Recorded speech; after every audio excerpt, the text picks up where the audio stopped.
You are about to witness the very exciting story of a city and its people. It will be an adventure that will open new sights in familiar surroundings. It is a story of a city seeking new horizons in a resolute contest with great challenges.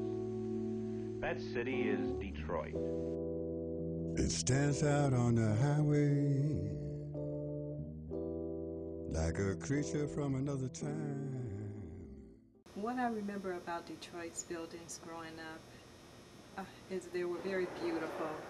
You had many buildings, like the Detroit Public Library, like private homes, buildings that you went into downtown, like J.L. Hudson's, that were just really interesting to go in. I remember that the old Kresge building.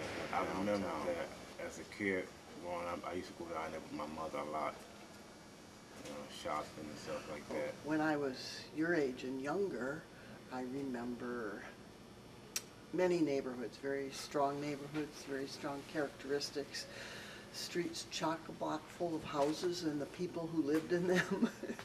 It was a very busy place. Well, there was certainly, from what I remember, a lot more people. Neighborhoods, when I was coming up, were full and flourishing, okay?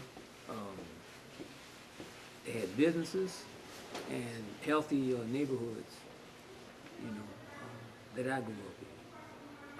Always some activities going on,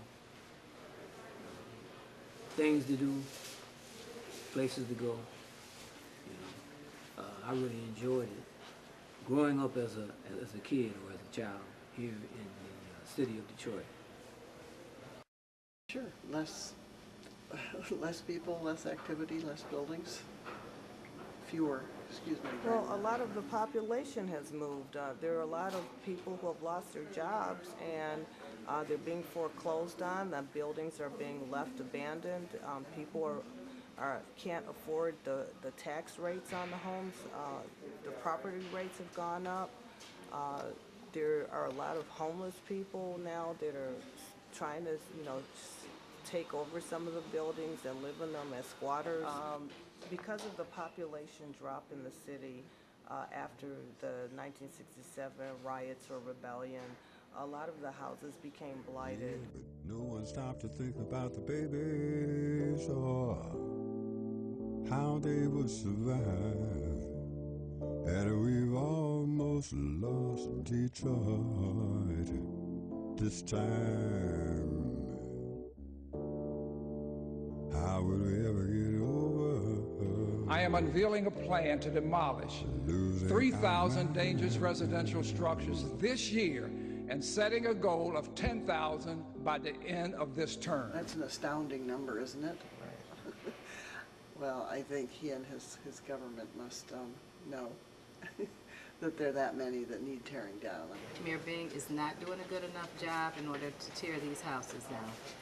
What he needs to do is to get other resources, whether it's grants, federal money, what have you, in order to tear the houses down, because the people are not going to feel safe in their walking in their own communities. That's how. But yeah, in answer to your question, I don't feel that Mayor Dave Bean it really has the best interests of Detroit at heart.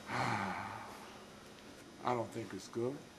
I think the drug epidemic is responsible for most of it, if not all of it. Well, I mean, you know, every now and then you be hearing about young girls getting pulled in, you know, getting raped and stuff like that. You know, fires. You know. And see, you know, all these little vacant houses has been burned down or whatnot. It's doing because of arson. That's how I think what's going on here.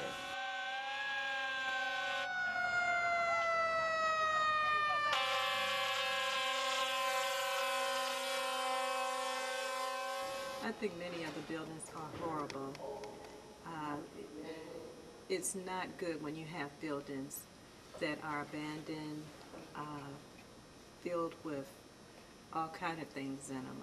People who are selling drugs, people who don't mean good for the community.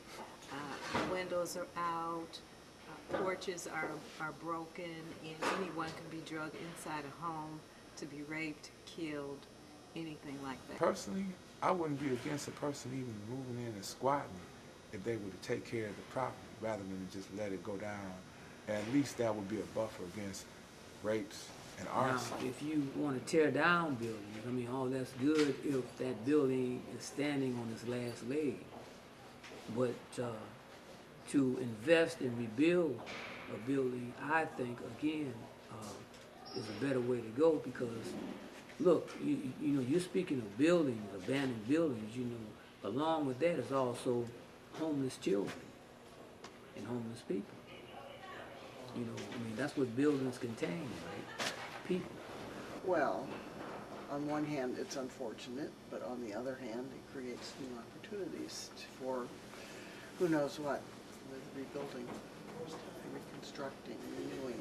Well, it just hurts me, you know. It's not, Detroit's not the same since I've been growing up. Yeah, but no one stopped to think about the babies or how they would survive. And we've almost lost Detroit this time.